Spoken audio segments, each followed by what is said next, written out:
quelques-uns depuis une semaine ou deux qui m'ont posé un certain nombre de questions, fait un certain nombre d'objections par voie orale ou écrite. Bon, j'aimerais bien discuter un peu de tout ça avec vous. Encore une fois, c'est difficile dans cet espace, ce climat. Bon, je voudrais vous dire que de toute façon, si vous avez des questions orales à me poser, vous pouvez le faire, non pas tellement dans cette salle même, parce que je crois que ça ne serait pas très utile, mais après le cours, là je reste en général jusque vers midi, et vous pouvez venir me voir dans mon bureau, un ou plusieurs, pour me poser des questions. Bon, il y en a une à laquelle je voudrais tout de même un tout petit peu répondre, d'abord parce qu'elle m'a été posée plusieurs fois, ensuite parce que j'avais cru pouvoir y répondre par avance, et pour voir que mes explications n'étaient pas suffisamment claires. On m'a dit, oui, tout ça c'est très gentil, mais enfin, qu'est-ce que ça signifie de faire démarrer le racisme au XVIe ou au XVIIe siècle, de ne rattacher le racisme qu'au problème de la souveraineté et de l'État, alors qu'après tout, le racisme religieux, le racisme antisémite en particulier, existait, on le sait bien, depuis le fond du Moyen-Âge. Alors là, je voudrais revenir sur ce que je n'ai donc pas expliqué suffisamment clairement. Il ne s'agit pas pour moi ici de faire pour l'instant une histoire du racisme au sens général et traditionnel du terme. Je ne veux pas faire l'histoire de, si vous voulez, ce qu'a pu être en Occident la conscience d'appartenir à une race. Je ne veux pas faire l'histoire des rites et mécanismes par lesquels on a tenté de exclure, disqualifier, détruire physiquement une race. Le problème que j'ai voulu poser est autre. C'est un problème qui ne concerne pas le racisme ni le problème des races en première instance.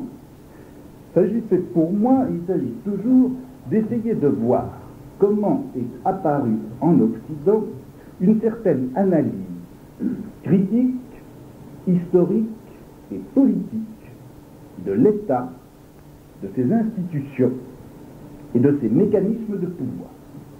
Cette analyse critique, politique et historique, c'est une analyse qui se fait en termes binaires, c'est-à-dire le corps social n'est pas composé d'une pyramide d'ordre ou d'une hiérarchie, ne constitue pas un organisme cohérent et unitaire, il est composé de deux ensembles parfaitement distincts, non seulement parfaitement distincts, mais opposés, et ce rapport d'opposition qui existe entre ces deux ensembles qui constituent le corps social et qui travaillent l'État, ce rapport d'opposition est en fait un rapport de guerre. C'est un rapport de guerre permanente, l'État n'étant pas autre chose que la manière même dont cette guerre continue à se mener sous des formes apparemment pacifiques entre les deux ensembles en question. Et je vais montrer à partir de là comment une analyse de ce type s'articule évidemment sur à la fois un espoir, un impératif et une politique de révolte ou de révolution.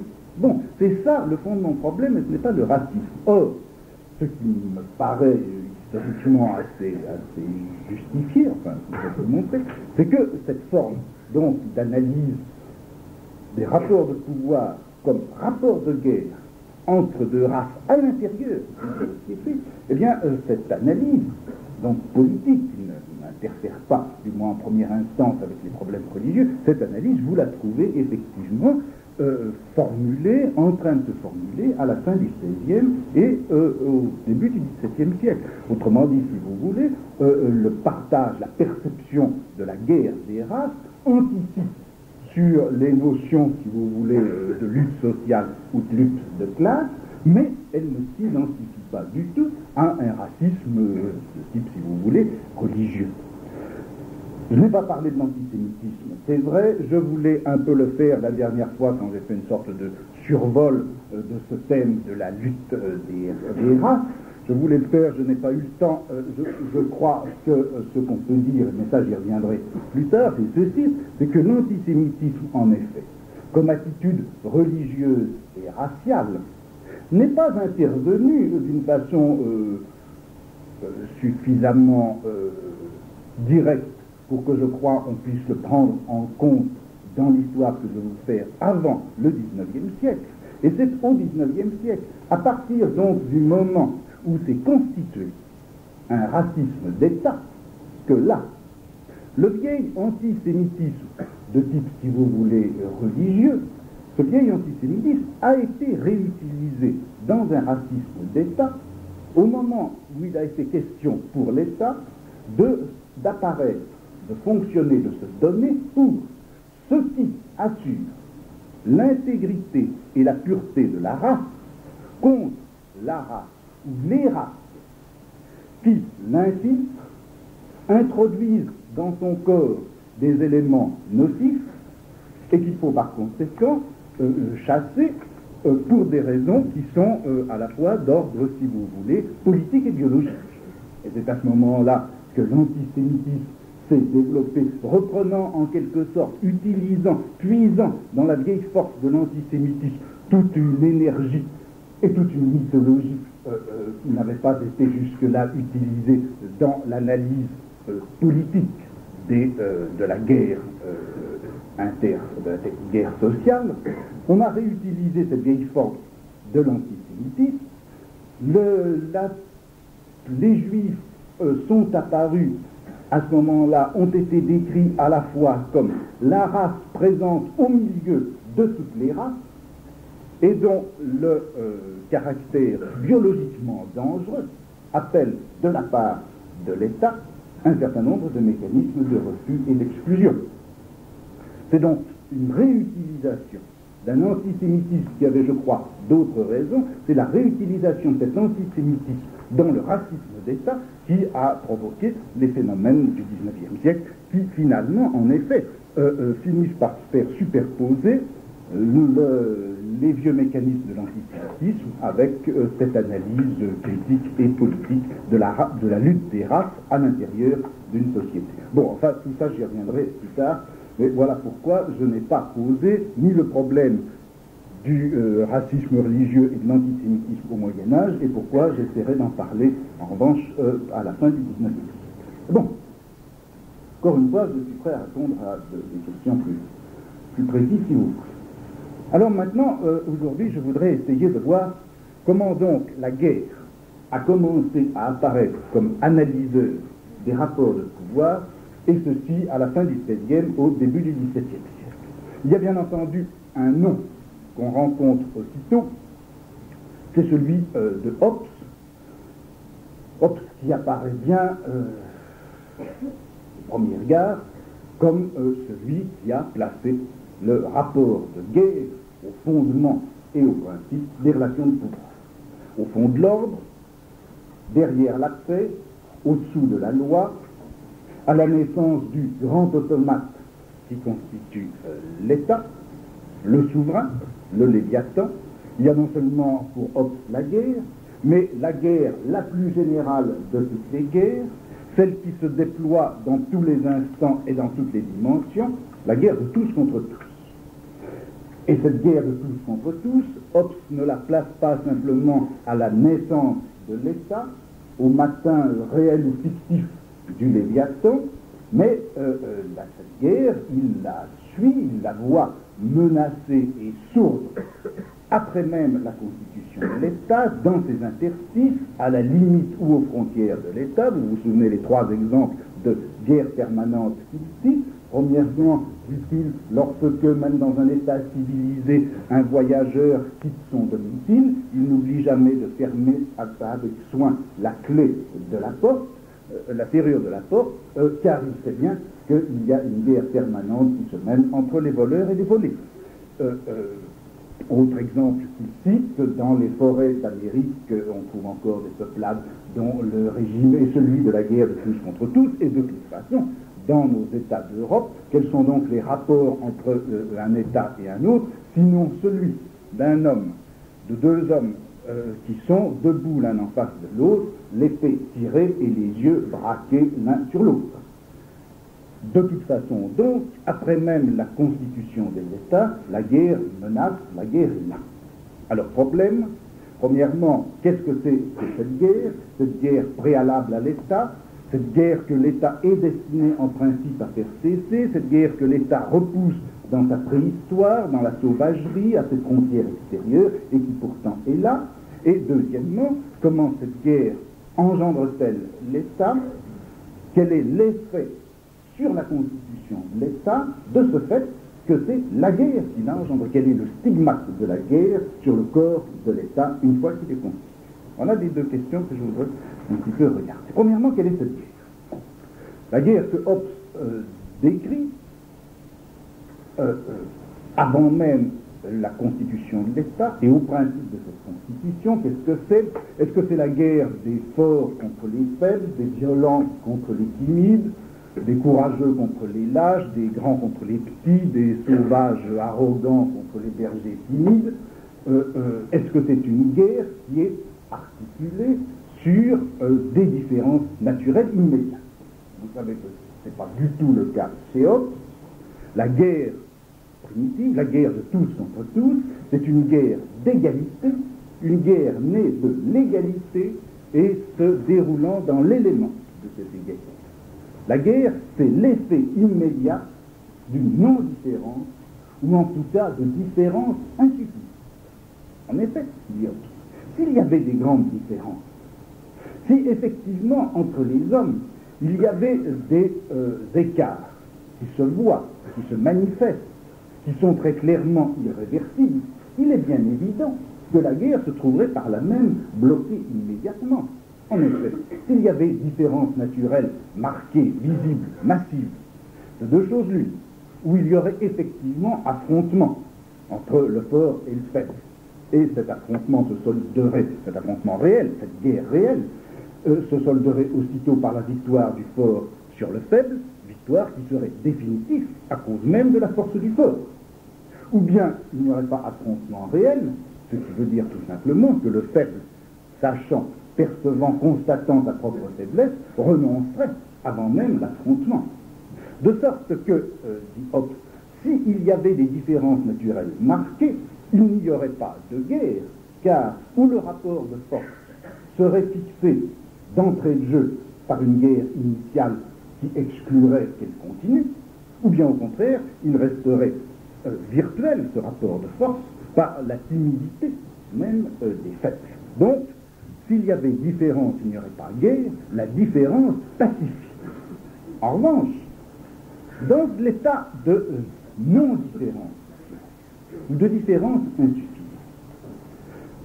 dans cet état où on peut dire, si vous voulez, qu'il y a des différences mais rampantes, fuyantes, minuscules, instables, des différences sans ordre et sans distinction, dans cette anarchie des petites différences qui caractérisent l'état de nature, qu'est-ce qui se passe? Même celui qui est un petit peu plus faible que les autres, qu'un autre, eh bien même celui-là, il est tout de même suffisamment proche du plus fort pour se percevoir assez fort pour n'avoir pas assez lu. Donc, le faible ne renonce jamais. Quant au fort, même s'il est, enfin le fort qui est tout simplement un tout petit peu plus fort que les autres, eh bien ce fort n'est jamais assez fort pour n'être pas inquiet et par conséquent pour n'avoir pas à se tenir sur ses gardes. L'indifférenciation naturelle crée donc des incertitudes, des risques, des hasards et par conséquent la volonté de part et d'autre de s'affronter. C'est l'aléatoire dans le rapport primitif de force qui crée cet état de guerre. Bon, mais cet état de guerre, qu'est-ce qu'il est exactement? Bon, même le fait sait, ou croit en tout cas, qu'il n'est pas loin d'être aussi fort que son voisin. Donc il ne va pas renoncer à la guerre. Mais le plus fort, enfin celui qui est un petit peu plus fort que les autres, il sait que, malgré tout, il peut être plus faible que l'autre, surtout si l'autre utilise la ruse, la surprise, l'alliance, etc. Donc, l'un ne va pas renoncer à la guerre, mais l'autre, le plus fort, va chercher, malgré tout, à l'éviter. Or, celui qui veut éviter la guerre, il ne va l'éviter qu'à une condition, c'est qu'il montre qu'il est prêt à faire la guerre. Qu'il montre qu'il n'est pas prêt à renoncer à la guerre. Et il montrera qu'il n'est pas prêt à renoncer à la guerre en faisant quoi? Eh bien, de telle manière que l'autre, qui est sur le point de faire la guerre, va être pris de doute sur sa propre force Et par conséquent, il renoncera. Et il y renoncera, cet autre, il y renoncera simplement dans la mesure où il sait que le premier, lui, n'est pas prêt à y renoncer. Bref, dans ce type de relation qui s'enclenche à partir de ces différences rampantes et de ces affrontements aléatoires dont l'issue n'est pas connue, eh bien, ce rapport de force, il est fait de quoi? Il est fait du jeu entre trois séries d'éléments. Premièrement, des représentations calculées. Je me représente la force de l'autre, je me représente que l'autre se représente ma force, etc. Donc, représentation calculée. Deuxièmement, des manifestations emphatiques et marquées de volonté. On fait apparaître qu'on veut la guerre. On montre qu'on ne renonce pas à la guerre. Enfin, troisièmement, on utilise des tactiques d'intimidation entrecroisées. Je redoute tellement de faire la guerre que je ne serai tranquille que si tu redoutes la guerre au moins autant que moi, et même dans la mesure du possible un peu plus.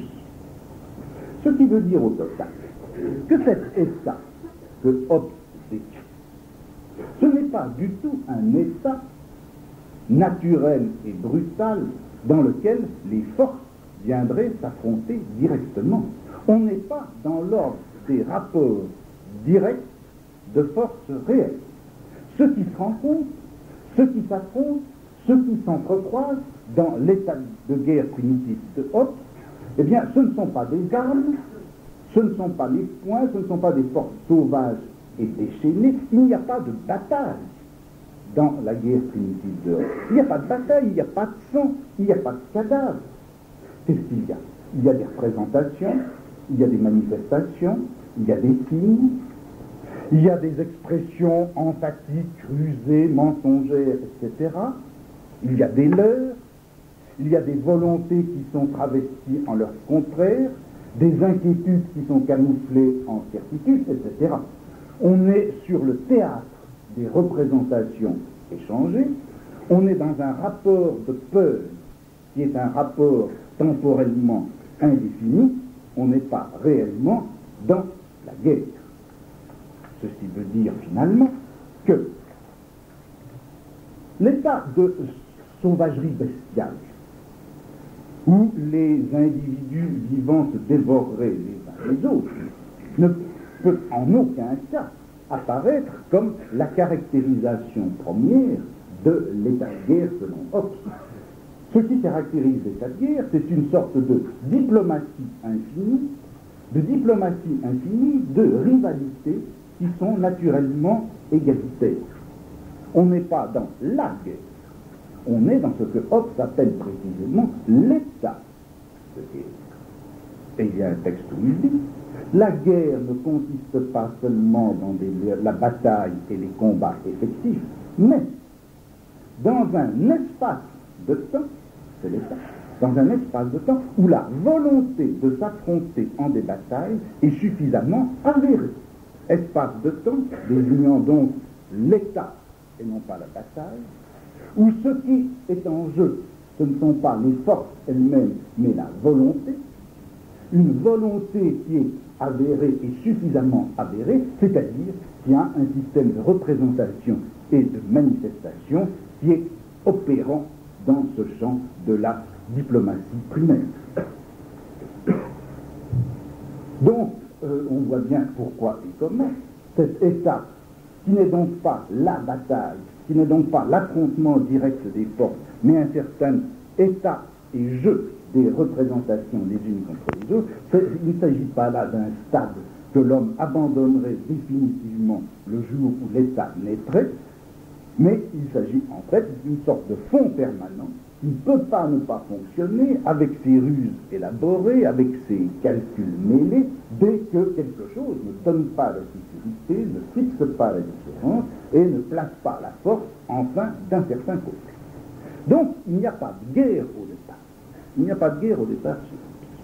Mais comment cet état, qui n'est donc pas la guerre, mais le jeu des représentations par lesquelles justement on ne fait pas la guerre, comment cet état avec un « et » minuscule, va-t-il engendrer l'état avec un « et » majuscule, le Léviathan, la souveraineté? Bon, cette seconde question, Hobbes y répond en distinguant, vous le savez peut-être, deux catégories de souveraineté. La souveraineté d'institution et la souveraineté d'acquisition. La souveraineté d'institution, on en parle beaucoup, c'est en général à celle-là qu'on réduit ou ramène l'analyse de Hobbes. En fait, les choses sont donc plus compliquées. Vous avez une république d'institution et une république d'acquisition, et à l'intérieur même de cette république d'acquisition, vous avez deux formes de souveraineté, de sorte qu'au total, vous avez les états d'institution, les états d'acquisition et trois formes de souveraineté qui viennent en quelque sorte travailler ces formes. Bon, prenons les choses simplement. Premièrement, donc, les républiques d'institution, celles qui sont les plus connues, je passe rapidement. Dans les républiques d'institution, qu'est-ce qui se passe? Eh bien, dans cet état de guerre, et pour faire cesser cet état de guerre, où encore une fois, ce n'est pas la guerre, mais la représentation et la menace de la guerre qui jouent, qu'est-ce qui se passe? Eh bien, des hommes vont décider quoi? Non pas tellement de transférer à quelqu'un ou à plusieurs une partie de leurs droits ou de leur pouvoir. Ils ne décident même pas au fond de transmettre tous leurs droits. Ils décident d'accorder à quelqu'un, qui peut être aussi bien plusieurs, ça peut être aussi bien une assemblée.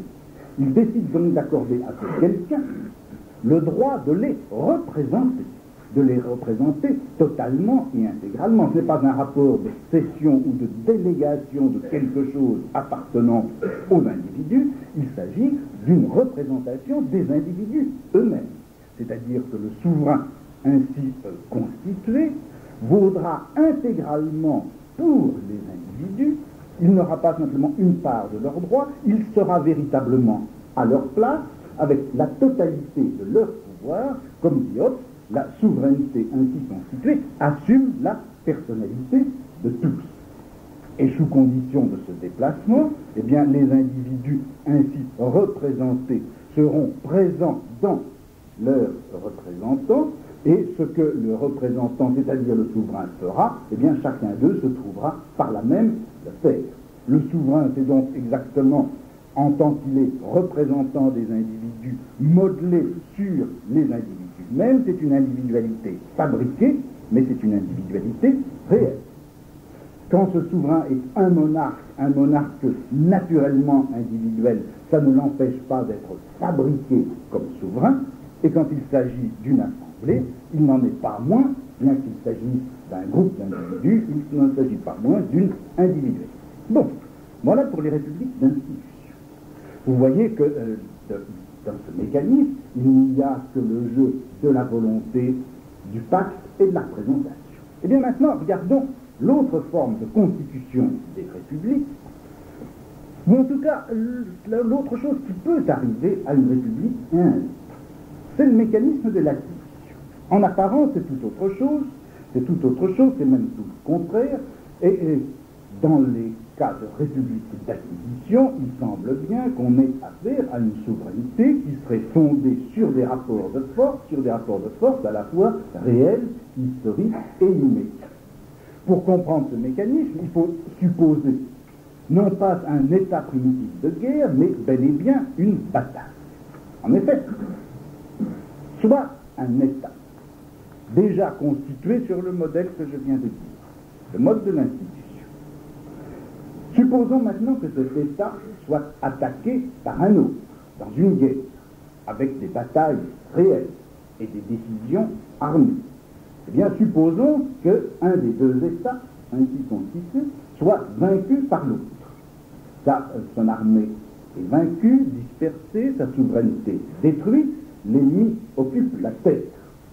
On est donc là, enfin, dans ce qu'on cherchait depuis le début, c'est-à-dire une vraie guerre avec une vraie bataille, un vrai rapport de force. Il y a des vainqueurs et des vaincus, et les vaincus sont à la merci du vaincu, à leur disposition. Il faut maintenant regarder ce qui va se passer. Les vaincus sont à la disposition des vaincus, c'est-à-dire que ceux-ci peuvent tuer les vaincus. Mais s'ils les tuent, évidemment, il n'y a plus de problème.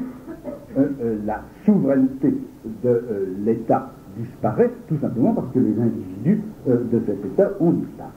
Mais si les vainqueurs laissent la vie aux vaincus, alors qu'est-ce qui va se passer? Laissant la vie aux vaincus, ou plutôt les vaincus ayant le bénéfice provisoire de la vie, de deux choses l'une. Ou ils vont se révolter contre les vainqueurs, c'est-à-dire effectivement reprendre la guerre, essayer de retourner le rapport de force, et on se retrouve dans cette guerre réelle que la défaite venait provisoirement au moins de suspendre, ou bien ils risquent effectivement de mourir, ou bien ils ne reprennent pas la guerre, ils acceptent d'obéir, ils acceptent de travailler pour les autres, ils acceptent de céder la guerre aux vainqueurs, ils acceptent de leur payer des redevances. On est là dans un rapport qui est un rapport évidemment de domination, un rapport de domination fondé tout entier sur la guerre et la prolongation dans la paix des effets de la guerre. Domination, direz-vous, et pas souveraineté. Eh bien non, dit Hobbes. On est bien encore et toujours dans le rapport de souveraineté. Pourquoi? Eh bien parce que, dès lors que les vaincus ont préféré la vie et l'obéissance, ils ont par là même reconstitué une souveraineté. Ils ont fait de leurs vainqueurs leurs représentants. Ils ont restauré un souverain à la place de celui que la guerre avait abattu. Ce n'est donc pas la défaite qui fonde une société de domination, d'esclavage, de servitude d'une manière brutale et hors du droit, mais ce qui s'est passé dans cette défaite, c'est, après même la bataille, après la défaite, et d'une certaine manière indépendamment d'elle, quelque chose qui est la peur, la renonciation à la peur, la renonciation au risque de la vie, et c'est cela qui fait entrer dans l'ordre de la souveraineté et dans un régime juridique qui est celui du pouvoir absolu. La volonté de préférer sa vie à la mort, c'est cela qui va fonder la souveraineté, et une souveraineté qui est tout aussi juridique et légitime que celle qui a été constituée sur le mode de l'institution et de l'accord mutuel. D'une façon assez étrange, Hobbes ajoute à ces deux formes de souveraineté, celle de l'acquisition et celle de l'institution, il en ajoute une troisième, dont il dit qu'elle est très proche de celle de l'acquisition, c'est-à-dire de celle qui apparaît au soir de la guerre et après la défaite. Cet autre type de souveraineté, c'est celle, dit-il, qui lie un enfant à ses parents, ou très exactement à sa mère. Soit, dit-il, un enfant qui naît. Ses parents, son père dans une société civile, sa mère à l'état de nature, eh bien, peuvent parfaitement le laisser mourir, ou même le faire purement et simplement mourir. Il ne peut pas vivre, il ne peut en aucun cas vivre sans ses parents et sans sa mère. Et pendant des années, spontanément, sans qu'il ait à formuler sa volonté autrement que par la manifestation de ses besoins, de ses cris, de sa peur, etc., pendant des années, l'enfant va obéir à ses parents, va obéir à sa mère, va faire exactement ce qu'il lui dit de faire, parce que c'est d'elle et d'elle seulement que dépend sa vie. Elle va donc exercer sur lui sa souveraineté.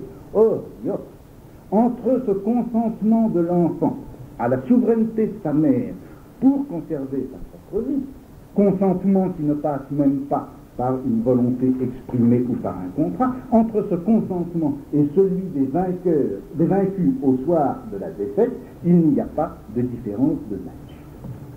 C'est qu'en fait, Hobbes veut montrer que ce qui est décisif dans la constitution de la souveraineté, ce n'est pas la qualité de la volonté, ce n'est même pas sa forme d'expression, ce n'est pas, si vous voulez, son niveau. Au fond, peu importe qu'on ait le couteau sous la gorge, peu importe qu'on puisse ou non formuler explicitement sa volonté, il faut et il suffit, pour qu'il y ait souveraineté, que soit effectivement présente une certaine volonté radicale qui fait qu'on veut vivre, même lorsqu'on ne le peut pas sans la volonté d'un autre. La souveraineté se forme donc à partir d'une forme radicale de volonté, dont la forme importe peu. Cette volonté est liée à la peur, et la souveraineté ne se forme jamais par en haut, c'est-à-dire par une décision du plus fort, par une décision du vainqueur, ou par une décision des parents. La volonté se forme toujours par en dessous, par la volonté de ceux qui ont peur. De sorte que, malgré la coupure qui peut apparaître entre les deux grandes formes de république, celle d'institution née par accord mutuel, celle d'acquisition née de la bataille, eh bien, ce qui apparaît entre l'une et l'autre, c'est une identité profonde de mécanisme. Qu'il s'agisse d'un accord, qu'il s'agisse d'une bataille, qu'il s'agisse d'un rapport parent-enfant, de toute façon, on retrouve la même série, volonté, peur et souveraineté. Et peu importe que cette série soit déclenchée par un calcul implicite, par un rapport de violence, par un fait de nature, peu importe que ce soit la peur d'une diplomatie infinie, que ce soit la peur du couteau sous la gorge, que ce soit le cri de l'enfant, de toute façon, la souveraineté est fondée et répond. Comme si, au fond, Hobbes, loin d'être le théoricien des rapports entre la guerre et le pouvoir politique, tout se passe comme si Hobbes avait voulu éliminer la guerre comme réalité historique, voulait l'éliminer de la genèse des souverainetés. Au fond, le discours de Hobbes, enfin, il y a dans le Léviathan tout un front du discours qui consiste à dire, mais peu importe qu'on se soit battu ou pas, peu importe que vous ayez été vaincu ou non, de toute façon, c'est le même mécanisme qui joue pour vous les vaincus que celui que l'on trouve à l'état de nature dans la constitution des États, ou qu'on retrouve encore tout naturellement dans le rapport le plus tendre et le plus naturel qui soit, c'est-à-dire celui entre les parents et les enfants. Hobbes rend la guerre, le fait de la guerre, rend le rapport de force effectivement manifesté dans la bataille, il le rend indifférent à la constitution de la souveraineté. La constitution de la souveraineté ignore la guerre. Et elle se fait de toute façon, qu'il y ait guerre ou pas, et elle se fait de la même façon, qu'il y ait eu guerre ou qu'il n'y ait pas eu. Au fond, le discours de Hobbes, c'est un certain non à la guerre, ce n'est pas elle véritablement qui engendre les États, ce n'est pas elle qui se trouve transcrite dans les rapports de souveraineté, ce n'est pas la guerre qui reconduit dans le pouvoir civil et dans ses inégalités des dissymétries antérieures d'un rapport de force, dissymétries qui auraient été manifestées dans le fait même de la bataille.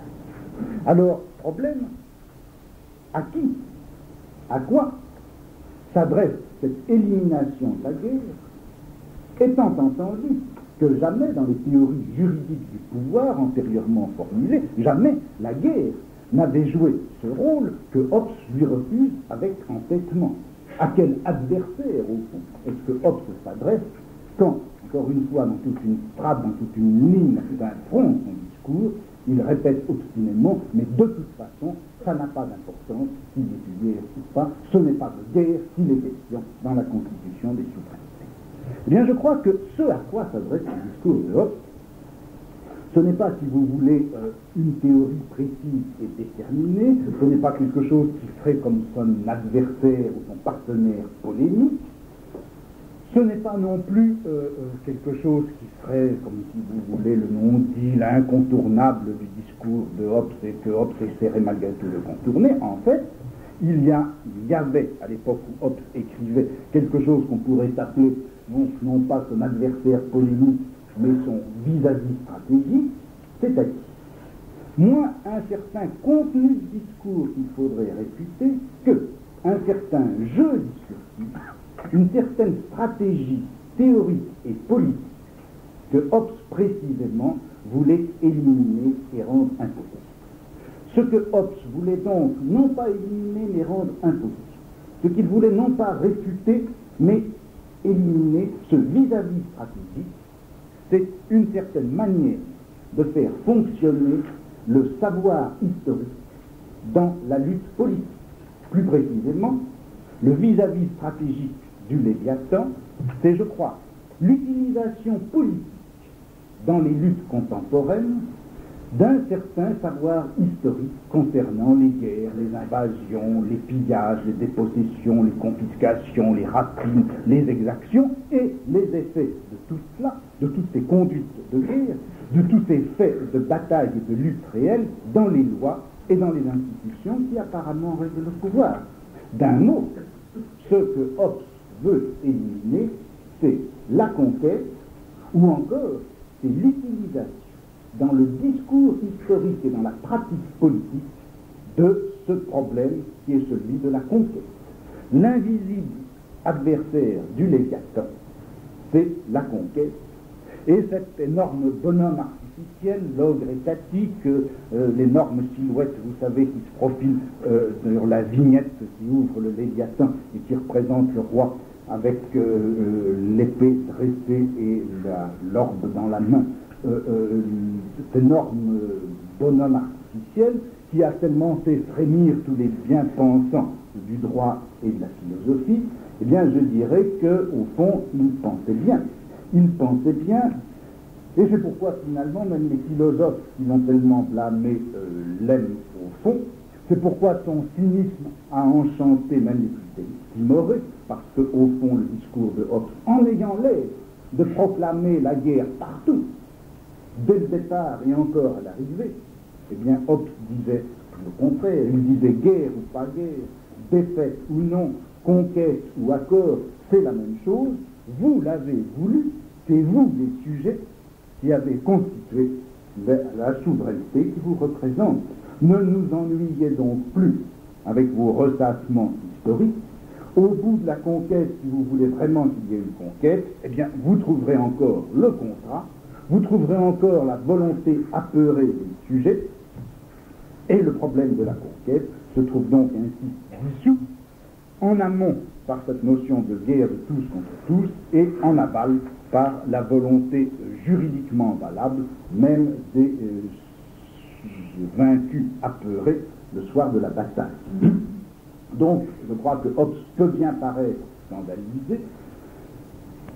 En fait, il rassure, il tient toujours le discours du contrat et de la souveraineté, c'est-à-dire qu'il tient toujours le discours de l'État. Bien sûr, on lui a fait reproche et on lui fera bruyamment reproche de trop donner à cet État, mais après tout, il vaut mieux pour la philosophie et le droit, il vaut mieux pour le discours philosophico-juridique trop donner à l'État que de ne pas lui donner assez, et tout en le blâmant d'avoir trop donné à l'État, eh bien en sourdine, on lui est reconnaissant d'avoir conjuré un certain ennemi insidieux et barbare. L'ennemi, ou plutôt le discours ennemi auquel s'adresse Hobbes, c'est celui qu'on entendait dans les luttes civiles qui fissuraient l'État à ce moment-là en Angleterre. Ce discours, c'est ce discours à deux voix, où l'une disait « Nous sommes les conquérants et vous êtes les vaincus, nous sommes peut-être des étrangers, mais vous êtes les domestiques », à quoi l'autre voix répondait « Nous avons peut-être été conquis, mais nous ne le resterons pas, nous sommes chez nous et vous en sortirez ». Eh bien, c'est ce discours. C'est ce discours de la lutte et de la guerre civile permanente. C'est celui-là que Hobbes a conjuré en replaçant le contrat derrière toute guerre et toute conquête et en sauvant ainsi la théorie de l'État. D'où le fait, bien sûr, que la philosophie du droit a ensuite donné comme récompense à Hobbes le titre sénatorial de père de la philosophie politique. Lorsque le Capitole de l'État a été menacé, une loi a réveillé les philosophes idolâtres, c'est Hobbes. Bon. Eh bien, ce discours contre lequel Hobbes, plutôt cette pratique contre lequel Hobbes dressait tout un mur du Léviathan, toute une face du Léviathan, eh bien, ce discours, il me semble bien que c'est en Angleterre qu'il est apparu, et qu'il est apparu sinon tout à fait pour la première fois, du moins c'est en Angleterre qu'il est apparu avec ses dimensions essentielles et sa virulence politique. Et sans doute par l'effet de la conjonction entre deux choses. Premièrement, bien sûr, la précocité de la lutte politique de la bourgeoisie contre la monarchie absolue d'une part et l'aristocratie de l'autre.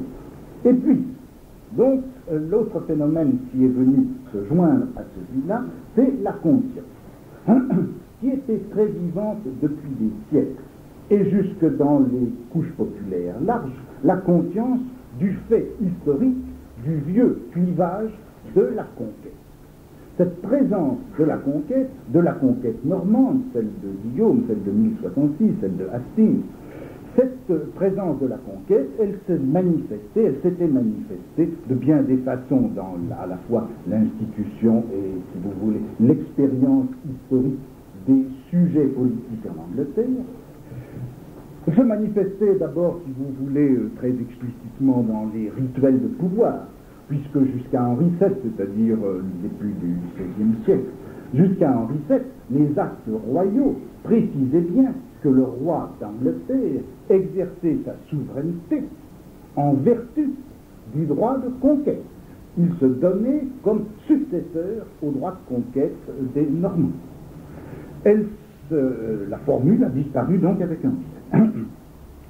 Cette présence de la conquête, elle se manifestait aussi dans la pratique du droit dont les actes et les procédures se déroulaient, vous le savez, en langue française, et dans laquelle aussi les conflits entre juridictions inférieures et tribunaux royaux étaient absolument constants. Formulé d'en haut et en langue étrangère, le droit était en Angleterre un stigmate de la présence étrangère. C'était la marque d'une autre nation.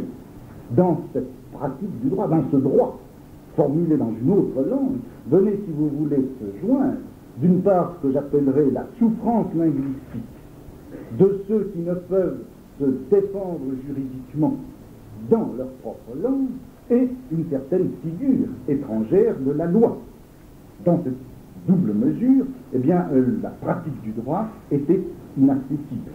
D'où cette revendication qu'on trouve très tôt dans le Moyen-Âge anglais. Nous voulons un droit qui est à nous, nous voulons un droit qui se formule dans notre langue, nous voulons un droit qui soit unifié par en bas à partir de cette loi commune qui s'oppose aux statuts royaux.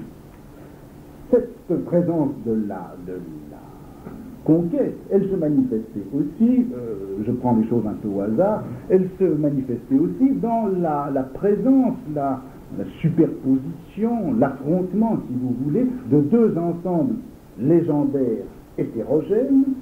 D'une part, l'ensemble des récits saxons, qui étaient au fond récits populaires, croyances mythiques comme la croyance au retour du roi Harold, culte des rois saints comme celle du roi Édouard, récits populaires du type de Robin des Bois. C'est dans cette mythologie, vous le savez, que Walter Scott, un des grands inspirateurs de Marx, puisera Ivanhoe et un certain nombre de romans qui ont été historiquement capitaux dans la conscience historique du XIXe siècle.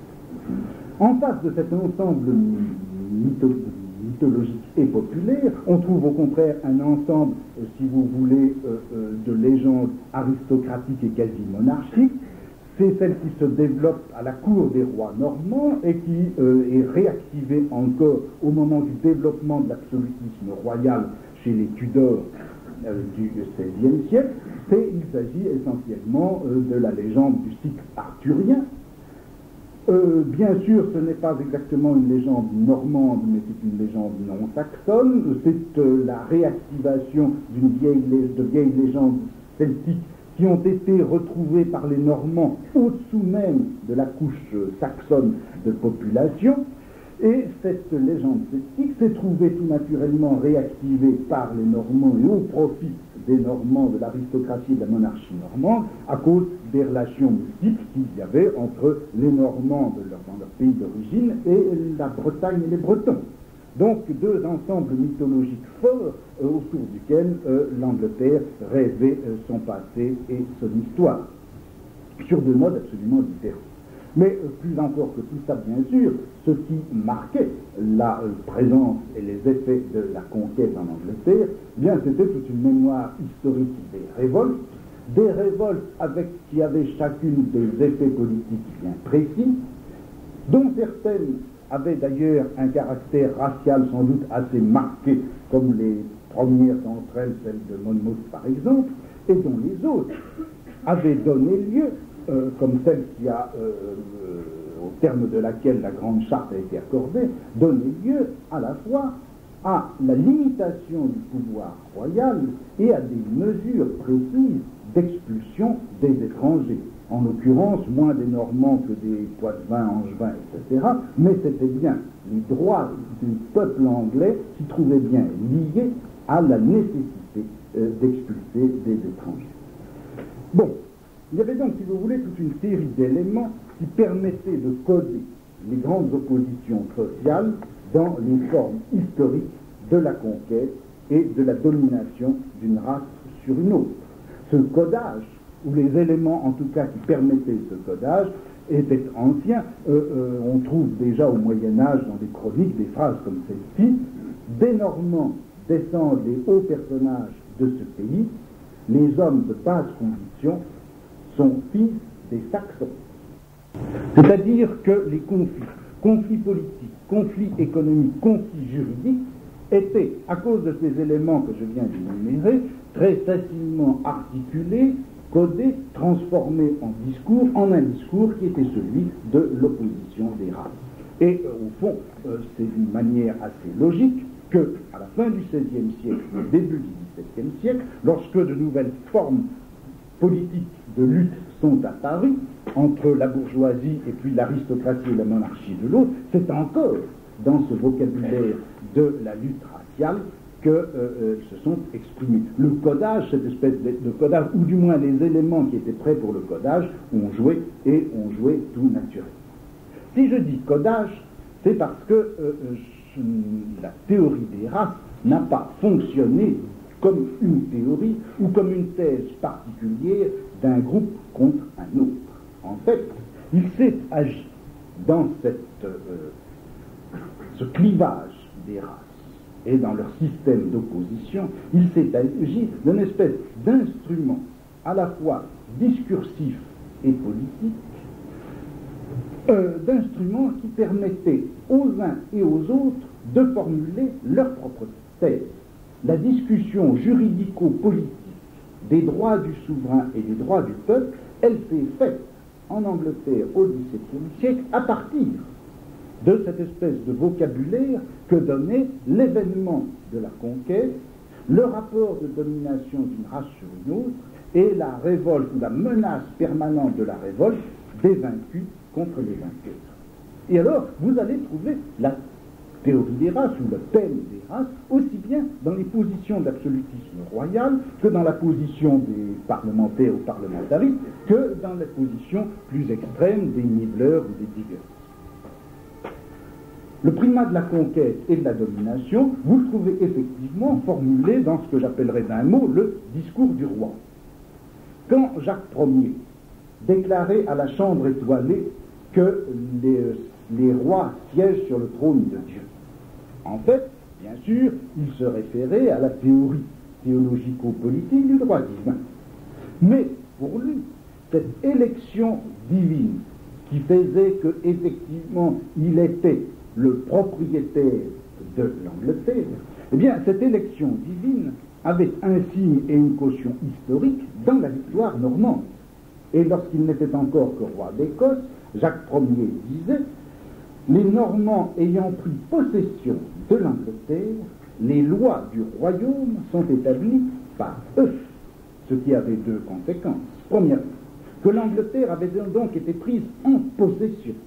Toutes les terres d'Angleterre appartiennent aux Normands et au chef des Normands, c'est-à-dire le roi. C'est en tant que chef des Normands que le roi se trouve effectivement en possession propriétaire de la terre anglaise. Et deuxièmement, le droit n'a pas à être le droit commun aux différentes populations sur lesquelles s'exerce la souveraineté. Le droit, c'est la marque même de la souveraineté normande. Le droit a été établi par les Normands et bien entendu pour eux. Et par une habileté qui devait évidemment gêner passablement les adversaires, le roi, ou du moins les tenants du discours du roi, faisait valoir une très étrange et très importante analogie, et qui était celle-ci. C'est Blackwood, je crois, qui l'a formulé pour la première fois en 1581 dans un texte qui s'appelle Apologia pro Recitus. Et il dit ceci qui est très curieux. Il dit au fond, il faut comprendre la situation de l'Angleterre à l'époque de l'invasion normande, comme on comprend maintenant la situation de l'Amérique devant les puissances qu'on n'appelait pas encore coloniales. Les Normands ont été en Angleterre ce que les gens d'Europe sont actuellement en Amérique. Et Blackwood faisait un parallèle entre Guillaume le Conquérant et Charles Quint. Il disait à propos de Charles Quint, il a soumis par la force une partie des îles occidentales, il a laissé aux vaincus leurs biens, non pas en nue propriété, mais simplement en usufruit et moyennant une prestation. Eh bien, ce que Charles Quint a fait en Amérique, et que nous trouvons parfaitement légitime puisque nous faisons la même chose, eh bien, ce que Charles Quint a fait en Amérique, ne nous y trompons pas, les Anglais, les Normands l'ont fait en Angleterre. Les Normands sont en Angleterre du même droit que nous en Amérique, c'est-à-dire du droit qui est celui de la colonisation. Et on a, je crois, en cette fin du XVIe siècle, sinon pour la première fois, du moins une première fois, une espèce d'effet de retour sur les structures juridico-politiques de l'Occident, l'effet de retour de la pratique coloniale.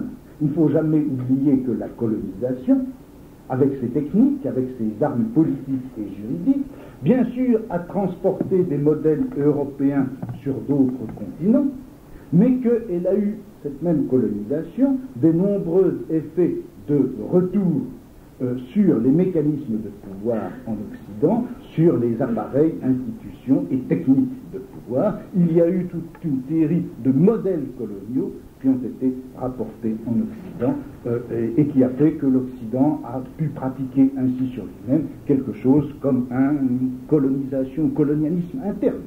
Bon, voilà, si vous voulez, comment le thème de l'opposition des races fonctionnait dans le discours du roi.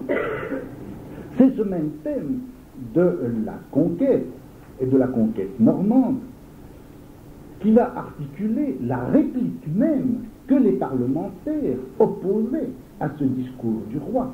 La manière dont les parlementaires réfutaient les prétentions d'absolutisme royal, eh bien, s'articulait elle aussi sur ce dualisme des races et sur le fait de la conquête. Et d'une manière paradoxale, l'analyse des parlementaires ou des parlementaristes, cette analyse commençait par une sorte de dénégation de la conquête, ou plutôt d'enveloppement de la conquête, dans un éloge de Guillaume le Conquérant et de sa légitimité. Voilà comment ils menaient leur analyse. Ils disaient, il ne faut pas s'y tromper. Et en ceci, vous voyez combien on est proche de Hobbes. Il disait, il ne faut pas s'y tromper, Hastings, la bataille, la guerre elle-même, ça n'a pas été ça l'important. Au fond, Guillaume était bien le roi légitime. Il était bien le roi légitime, tout simplement parce que, et alors là, on exhumait un certain nombre de faits historiques vrais ou faux, Harold avait prêté, avant même la mort d'Édouard, serment qu'il ne deviendrait pas roi d'Angleterre, mais céderait le trône ou accepterait que Guillaume monte sur le trône d'Angleterre. Édouard le Confesseur avait bel et bien désigné Guillaume comme son successeur, et de toute façon, il n'y aurait pas eu ça, que Harold étant mort dans la bataille d'Hastings, eh bien, il n'y avait plus de successeur légitime, si on admet la légitimité d'Harold, et par conséquent, la couronne devait tout naturellement revenir à Guillaume, de sorte que Guillaume ne s'est pas trouvé être le conquérant de l'Angleterre, il s'est trouvé hérité de droits, des droits non d'une conquête, mais du royaume d'Angleterre tel qu'il existait. Il s'est trouvé héritier d'un royaume qui était lié par un certain nombre de lois. Il s'est trouvé héritier d'une souveraineté qui était limitée par les lois même du régime saxon. Ce qui fait que ce qui légitime la monarchie de Guillaume dans cette analyse, c'est également ce qui limite son pouvoir. Et d'ailleurs, ajoutent les parlementaristes, s'il s'était agi d'une conquête, si vraiment la bataille d'Hastings avait entraîné un rapport de pure domination entre les Normands et des Normands aux Saxons, eh bien, la conquête n'aurait pas pu tenir. Parce que, comment voulez-vous, disent-ils, que quelques dizaines de milliers de malheureux Normands perdus sur la terre d'Angleterre, comment est-ce qu'ils auraient pu s'y maintenir et assurer effectivement un pouvoir permanent? On les aurait de toute façon assassinés dans leur lit le soir de la bataille. Or, il n'y a pas eu de grande révolte, au moins dans un premier temps, ce qui prouve bien qu'au fond, les vaincus ne se considéraient pas tellement comme vaincus et occupés par des vainqueurs, mais ils reconnaissaient effectivement dans les Normands des gens qui pouvaient exercer le pouvoir. Ils validaient donc par cette acceptation, par ce non-massacre des Normands, cette non-révolte, ils validaient ainsi la monarchie de Guillaume. Et Guillaume d'ailleurs avait prêté serment, il avait été couronné par l'archevêque d'York, on lui avait donné la couronne, il s'était engagé au cours de cette cérémonie à respecter des lois dont les chroniqueurs disent que c'était des lois bonnes, antiques et acceptées, approuvées, donc il s'était lié à ce système de la monarchie saxonne qui l'avait précédé, et dans un texte qui s'appelle Argumentum Antinormanium, la discussion anti-normande, qui est représentative de ces thèses, on voit une vignette qui est jusqu'à un certain point, non pas la réplique, mais à laquelle la vignette du Léviathan est peut-être la réplique, et en tout cas on peut mettre en parallèle ces deux vignettes, et on y voit, elle est disposée de la manière suivante, en bandeau, on voit une bataille, deux troupes armées, c'est évidemment les Normands et les Anglais, c'est Hastings, et les Saxons, c'est Hastings. Au milieu des deux troupes, il y a un cadavre, c'est le cadavre du roi Harold, donc la monarchie légitime des Saxons a effectivement disparu, et en dessous, on voit une scène, plus grand format, qui représente Guillaume en train d'être couronné. Mais ce couronnement, il est mis en scène de la façon suivante. Il y a une statue qui est appelée Britannia, qui tend à Guillaume un papier sur lequel il y a loi d'Angleterre. Et le roi Guillaume, d'une part, reçoit sa couronne d'un archevêque qui est celui d'York, pendant qu'un autre ecclésiastique lui tend un papier sur lequel il y a serment du roi. De sorte que, par là, on représente bien que Guillaume n'est pas effectivement le conquérant qu'il prétendait être, mais qu'il est l'héritier légitime, un héritier légitime dont la souveraineté se trouve limitée par les lois d'Angleterre, la reconnaissance de l'Église et le serment qu'il a prêté.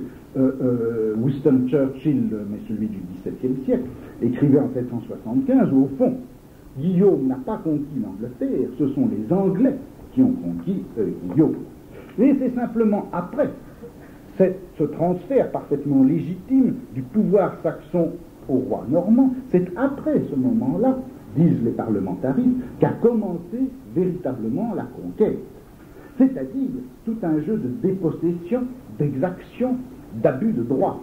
La conquête, ça a été ce long détournement qui a suivi l'installation des Normands et qui a organisé en Angleterre ce qu'on appelle justement à ce moment-là le normanisme ou le joug normand, c'est-à-dire un régime politique systématiquement dissymétrique, systématiquement favorable à l'aristocratie et à la monarchie normande. Et c'est contre ce normanisme, et non pas contre Guillaume, qu'ont eu lieu les premières et toutes les révoltes du Moyen-Âge. C'est contre ce normanisme postérieur, abus branchés sur la monarchie normande, c'est contre ces abus qu'ont été imposés les droits du Parlement, véritable héritier de la tradition saxonne, c'est contre ce normanisme postérieur à Hastings et à l'avènement de Guillaume, c'est contre lui qu'ont lutté les tribunaux inférieurs lorsqu'ils voulaient absolument imposer la loi commune contre les statuts royaux, c'est contre lui aussi que la lutte actuelle, celle du XVIIe siècle, est en train de se dérouler. Or, qu'est-ce que c'est que ce droit saxon, dont on voit donc qu'il a été accepté de fait et de droit par Guillaume?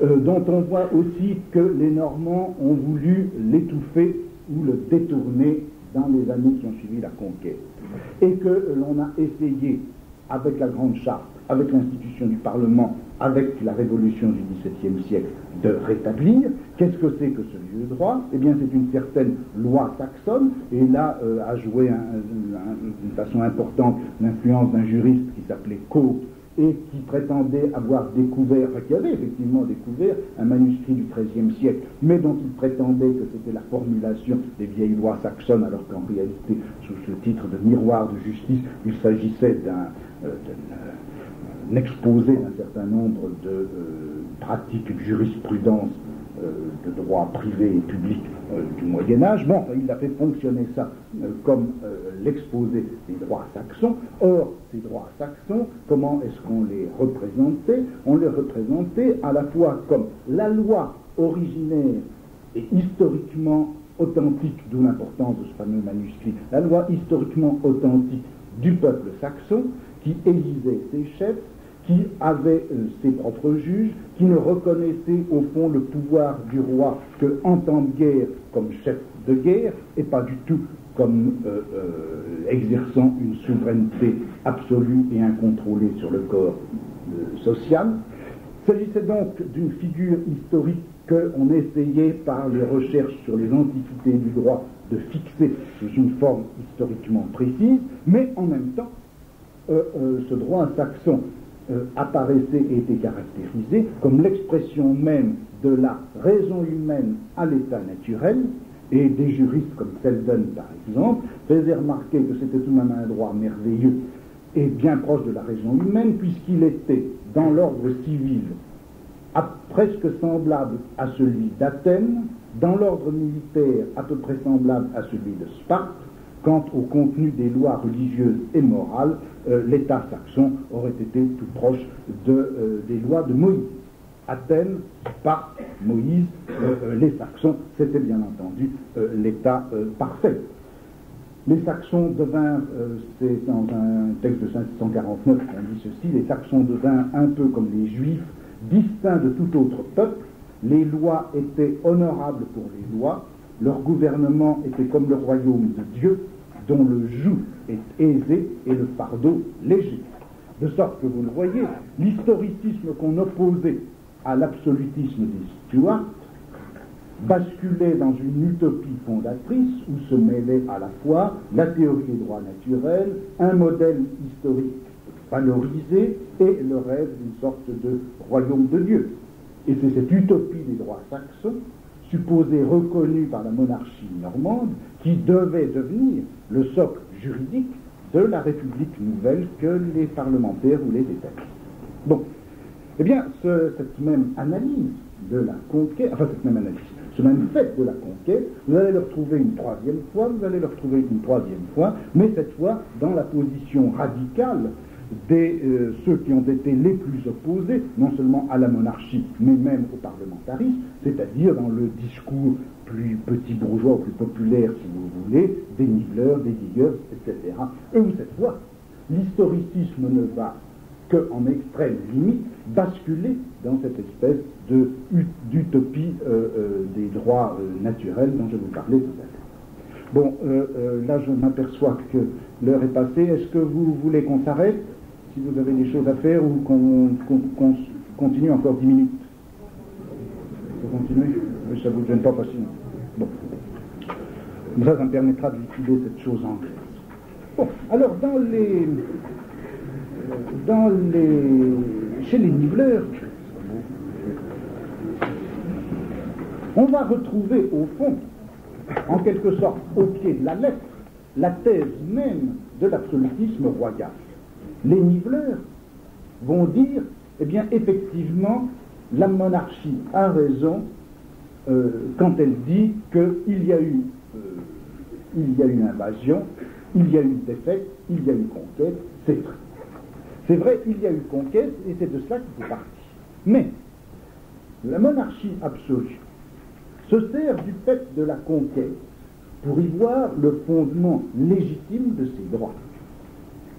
Nous, au contraire, puisque nous voyons conquête, puisqu'effectivement, il y a eu défaite des Saxons devant les Normands, eh bien, il faut considérer que cette défaite et cette conquête sont non pas du tout le point de départ du droit et du droit absolu, mais le point de départ d'un état de non-droit qui frappe d'invalidité toutes les lois et toutes les différences sociales qui marquent l'aristocratie, le régime de la propriété, etc.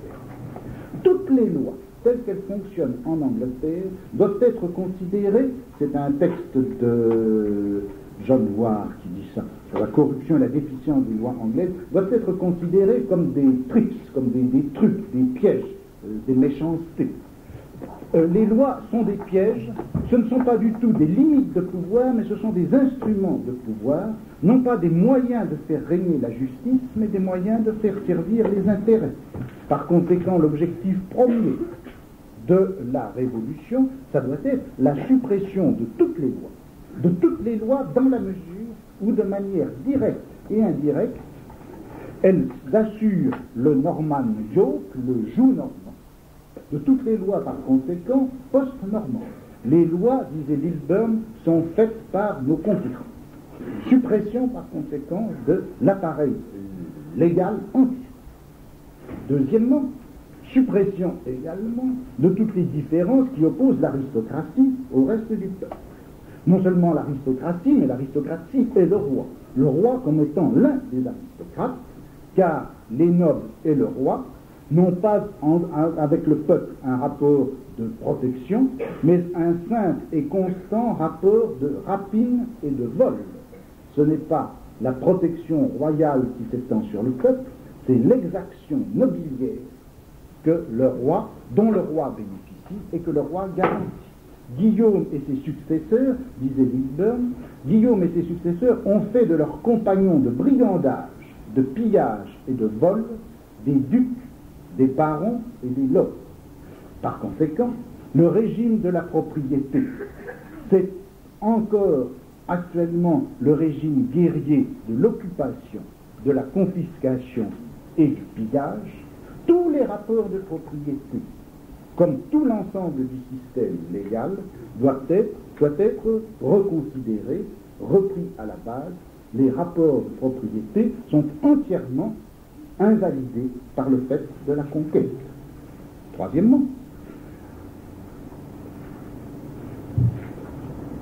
le fait que le gouvernement, les lois, le statut de la propriété ne sont au fond que la continuation de la guerre, de l'invasion et de la défaite, eh bien tout cela, on en a, disent les Diggers, la preuve dans le fait que le peuple a toujours effectivement compris comme effet de la conquête ce gouvernement, ses lois et ses rapports de propriété. Le peuple a en quelque sorte dénoncé sans cesse le caractère de pillage de la propriété, d'exaction des lois et de domination du gouvernement. Il l'a montré tout simplement parce qu'il n'a pas cessé de se révolter. Et la révolte, ce n'est pas autre chose pour les Diggers que cette autre face de la guerre, dont la face permanente, eh bien, c'est la loi, c'est le pouvoir et c'est le gouvernement. Loi, pouvoir et gouvernement, c'est la guerre des uns contre les autres. La révolte, ça ne va donc pas être la rupture d'un système pacifique de loi pour une cause quelconque. La révolte, ça va être l'envers d'une guerre que le gouvernement ne cesse de mener. Le gouvernement, c'est la guerre des uns contre les autres. La révolte, ça va être la guerre des autres contre les uns. Bien sûr, les révoltes jusqu'à présent n'ont pas abouti. Mais elles n'ont pas abouti pourquoi? Non seulement parce que les Normands ont gagné, mais aussi parce que les gens riches, ont bénéficié, qui bénéficiaient par conséquent du système normand, ont apporté par trahison leur aide à ce normanisme. Il y a eu trahison des riches, il y a eu trahison de l'Église, et même ces éléments que les parlementaires faisaient valoir comme étant une limitation au droit normand, même la Grande Charte, même le Parlement, même la pratique des tribunaux, tout cela, au fond, c'est encore et toujours le système normand et ses exactions qui jouent, simplement avec l'aide d'une partie de la population, la plus favorisée et la plus riche, qui a trahi la cause saxonne et qui est passée du côté des Normands. En fait, tout ce qui est apparente concession n'ont été que trahison et ruse de guerre. Par conséquent, loin de dire avec les parlementaires, il faut continuer les lois et empêcher que l'absolutisme royal prévale contre elles, les niveleurs et les digueurs vont dire, il faut se libérer des lois, et il faut se libérer des lois par une guerre qui répondra à la guerre. Il faut mener la guerre civile jusqu'au bout contre le pouvoir normand. Et c'est à partir de là que le discours des niveleurs, si vous voulez, va éclater dans plusieurs directions qui sont restées pour la plupart peu élaborées. L'une, si vous voulez, a été une direction proprement théologico-raciale, c'est-à-dire un peu à la manière des parlementaristes, retour aux lois saxonnes qui sont les nôtres et qui sont justes parce que ce sont aussi les lois de nature, et puis une autre forme de discours qu'on voit apparaître, qui reste un petit peu en suspens, et qui dit ceci: le régime normand est un régime de pillage et d'exaction, c'est la sanction d'une guerre. Sous ce régime, que trouve-t-on? On trouve historiquement les lois saxonnes, mais est-ce qu'on ne pourrait pas également faire la même analyse sur les lois saxonnes? Est-ce que les lois saxonnes n'étaient pas, elles aussi, la sanction d'une guerre, une forme de pillage et d'exaction? Est-ce que finalement le régime normand n'était pas un régime, le régime saxon n'était pas un régime de domination tout comme le normand? Est-ce qu'il ne faut pas par conséquent remonter plus loin encore? Et est-ce qu'il ne faut pas dire, et ça c'est une expression que l'on trouve dans certains textes des Diggers, qu'au fond, la domination commence avec toute forme de pouvoir? C'est-à-dire qu'il n'y a pas de forme historique de pouvoir, quelle qu'elle soit, qu'on ne puisse analyser en termes de domination des uns sur les autres. Bien sûr, cette formulation reste en suspens, on la trouve comme ça, si vous voulez, à titre de phrase ultime. Elles n'ont jamais donné effectivement lieu ni à une analyse historique, ni à une pratique politique cohérente. Il n'en reste pas moins que vous voyez là se formuler pour la première fois l'idée que toute loi, quelle qu'elle soit, toute forme de souveraineté, quelle qu'elle soit, tout type de pouvoir, quel qu'il soit, doit s'analyser non pas dans les termes du droit naturel et de la constitution de la souveraineté, mais comme le mouvement indéfini et indéfiniment historique des rapports de domination des uns sur les autres. Bon, eh bien, sur cette, si vous voulez, ce discours anglais autour de la guerre des races, si j'ai insisté, c'est pour une raison. C'est que je crois qu'on y voit fonctionner pour la première fois, à la fois sur le mode politique et sur le mode historique, à la fois, si vous voulez, comme programme d'action politique et comme recherche de savoir historique, on voit fonctionner pour la première fois le schéma binaire, enfin un certain schéma binaire. Sans doute, il existait déjà ces schémas binaires, essentiellement le schéma d'opposition entre les riches et les pauvres, et ce schéma scandait la perception de la société au Moyen-Âge, comme dans les cités grecques. Bon, mais c'était la première fois qu'un schéma binaire n'était pas simplement une manière d'articuler une plainte, une revendication, ou de constater un danger.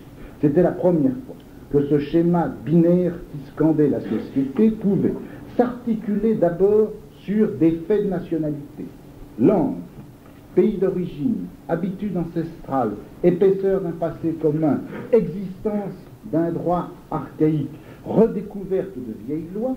Donc, un schéma binaire qui s'articulait donc sur des faits de nationalité, un schéma binaire d'autre part qui permettait de déchiffrer en long, sur toute leur longueur, tout un ensemble, toute une longueur historique, tout un ensemble d'institutions avec leur évolution qui permettaient d'analyser les institutions actuelles en termes d'affrontement et de guerre, à la fois savamment, hypocritement, mais violemment menés entre deux races, et enfin, quatrièmement, un schéma binaire qui fondait la révolte, non pas simplement sur le fait que la situation des plus malheureux était devenue intolérable, qu'il fallait bien qu'ils se révoltent puisqu'ils ne pouvaient pas se faire entendre, qui était, si vous voulez, le discours des révoltes du Moyen-Âge. Là, maintenant, on a une révolte qui va se formuler comme une sorte de droit absolu. On a droit à la révolte, non pas parce qu'on n'a pas pu se faire entendre et qu'il faut bien rompre l'ordre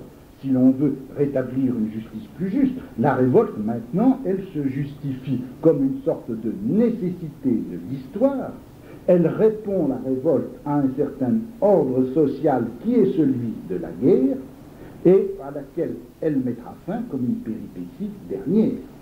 Par conséquent, la nécessité logique et historique de la révolte vient s'inscrire à l'intérieur de toute une analyse historique qui met au jour la guerre comme trait permanent des rapports sociaux, comme trame et secret des institutions et des systèmes de pouvoir. Eh bien, je crois que c'était ça, le grand adversaire de Hobbes. Ce contre quoi il a disposé tout un front du Léviathan, c'est cet adversaire-là, c'est l'adversaire de tout discours philosophico-juridique qui fonde la souveraineté de l'État. Ce contre quoi Hobbes dirigeait donc son analyse de la naissance de la souveraineté. La raison pour laquelle il a voulu si fort éliminer la guerre, c'était d'une façon précise, ponctuelle, si vous voulez, éliminer ce terrible problème de la conquête anglaise, catégorie historique douloureuse, catégorie juridique difficile. Il fallait éviter ce problème de la conquête autour duquel s'étaient dispersés finalement tous les discours et tous les programmes politiques de la première moitié du XVIIe siècle. C'était éliminer cela qu'il fallait, et d'une façon plus générale, à plus longue échéance, si vous voulez, ce qu'il fallait éliminer, c'est ce que j'appellerais l'historicisme politique, c'est-à-dire cette espèce de discours que l'on voit se profiler à travers ces discussions dont je vous ai parlé et qui se formule finalement dans certaines des phrases les plus radicales, cet historicisme politique qui consiste à dire, dès qu'on a affaire à des rapports de pouvoir, on n'est pas dans le droit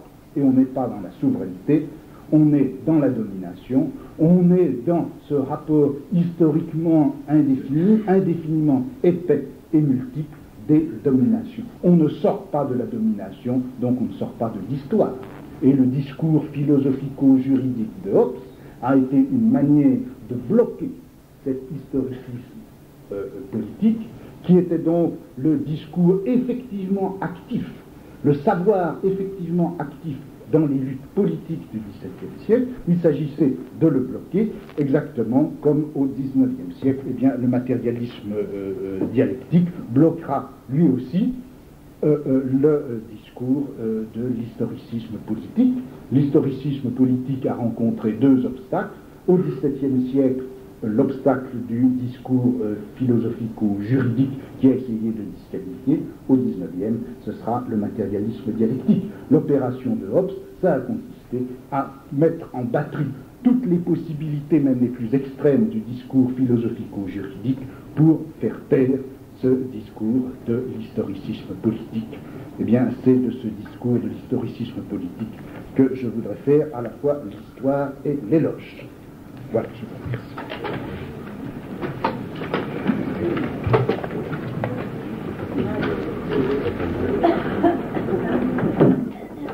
Qu'est-ce qui se passe? Parce que j'étais trop long. Comme ça, vous n'aurez pas pris les horaires sur le matériel. C'est le problème des cassettes, c'est que dès que ça dépasse une heure... Ah bah non, vous faites 90 minutes. Non, donc